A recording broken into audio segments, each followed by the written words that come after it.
দুর্নীতি ও অনিয়ম তৃণমূল পর্যন্ত পৌঁছে যাওয়ার বড় উদাহরণ হয়ে উঠছে হতদরিদ্রদের জন্য নেওয়া আশ্রয়ণ প্রকল্প। ভূমিহীন ও গৃহহীন মানুষের মাথা গোঁজার ঠাঁই করে দিতে মুজিব শতবর্ষ উপলক্ষে সরকার আশ্রয় প্রকল্পের আওতায় ঘর নির্মাণ করে দেওয়ার কথা থাকলেও প্রকল্পটি বাস্তবায়নের সময় থেকেই নানা অনিয়মের অভিযোগ উঠেছিল।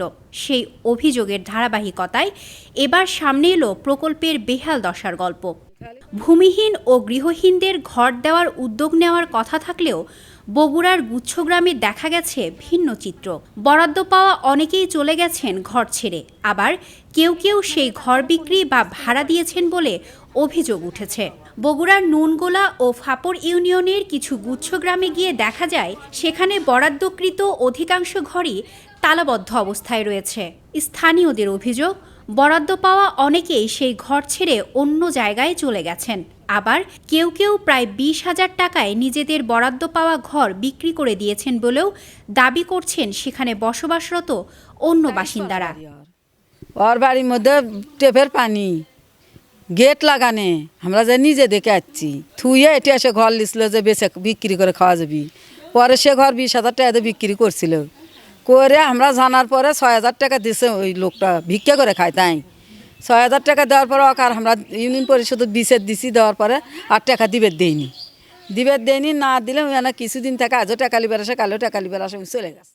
এমনকি কিছু ঘর ভাড়াও দেওয়া হয়েছে বলে অভিযোগ রয়েছে। সেখানে বসবাসরত বাসিন্দাদের সঙ্গে কথা বলে জানা যায় অধিকাংশই জানেন না কেন অনেক ঘর তালাবদ্ধ অবস্থায় পড়ে আছে। তারা জানান মাঝে মধ্যে ওই ঘরগুলোতে অন্য লোকজনকে এসে থাকতেও দেখা যায়। ঘর বাড়ি আছে তাও থাকে না, এর দখল করে থুছে, অন্যজনের কাছে বেশি ছিল, সে মানুষ চলে গেছে, গেলে এখন আর কাকু তোলেইনি। বাড়ির মালিক যে সে কই?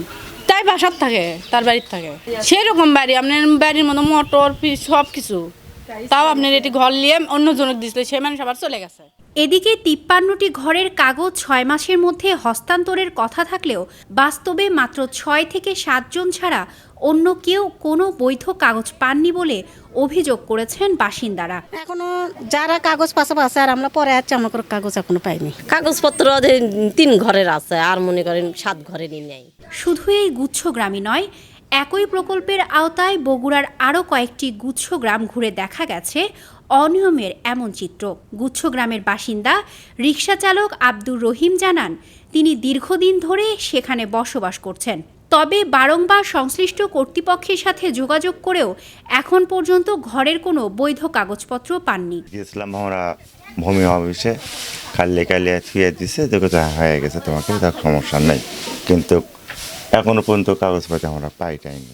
সেখানে বসবাসরত আরেক ব্যক্তি বলেন তিনি যে ঘরে এখন থাকছেন সেটি তার নামে বরাদ্দ ছিল না। যার নামে ঘরটি বরাদ্দ ছিল তিনি চলে যাওয়ায় এখন তিনি সেখানে বসবাস করছেন। আমি আমাদের নিম্বরকে আমি বললাম যে আমার বাড়ি নেই, আমার একটা থাকার ব্যবস্থা হলে ভালো, ঘরটা পড়ে আছে, তখন তারা আমাকে ঘর খুলে দিয়েছে আর কি, আমাকে আশ্রয় হিসেবে থাকতে দিয়েছে, আমি আসি বলছে। এরপরে যখন কাগজপত্র হয় সরকার থেকে হলে আবার করে, এখন সে যদি আসে দাবি করে, সেটা এখন কি হবে এটা জানি না।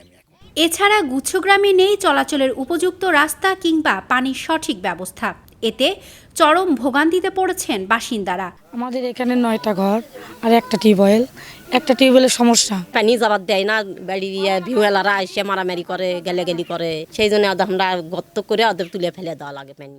আরেক বাসিন্দা জানান বিভিন্ন সময় অনুদান দেওয়ার কথা বলে তাদের নাম ও স্বাক্ষর নেওয়া হয়েছে, কিন্তু এখন পর্যন্ত তারা কোনো ধরনের সহায়তা পাননি। কদিন আগেও ঈদের সামগ্রী অনুদান দেবে বলে তাদের নাম দেওয়া হয়েছে, তাই আবারও সেই অনুদানের আশায় পথ চেয়ে আছেন তারা। ঈদ উপলক্ষে কিছু একটা দিতে চাইছে, কিন্তু সেটা এখনো আমাদের কাছ থেকে কিছু নিয়ে যায় অনুদান ওপেন করেনি।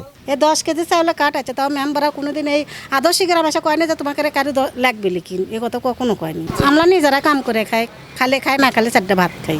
নাম লিস্টে একবার তো এসে বললো যে সরকার থেকে আর্মিরা এসে দিয়ে যাবে, এরকম কথা কয়ে স্লিপও দিয়ে গেছে, একটা স্লিপ দিয়ে গেছে, তারপরে আসেনি। গুচ্ছগ্রামের বাসিন্দাদের দাবি প্রকৃত উপকারভোগীদের নিশ্চিত করতে এবং প্রকল্পের অনিয়ম বন্ধে প্রশাসনের দ্রুত নজরদারি ও কার্যকর পদক্ষেপ প্রয়োজন। স্মৃতি সঞ্চয়িতা অর্থে দৈনিক করতোয়া।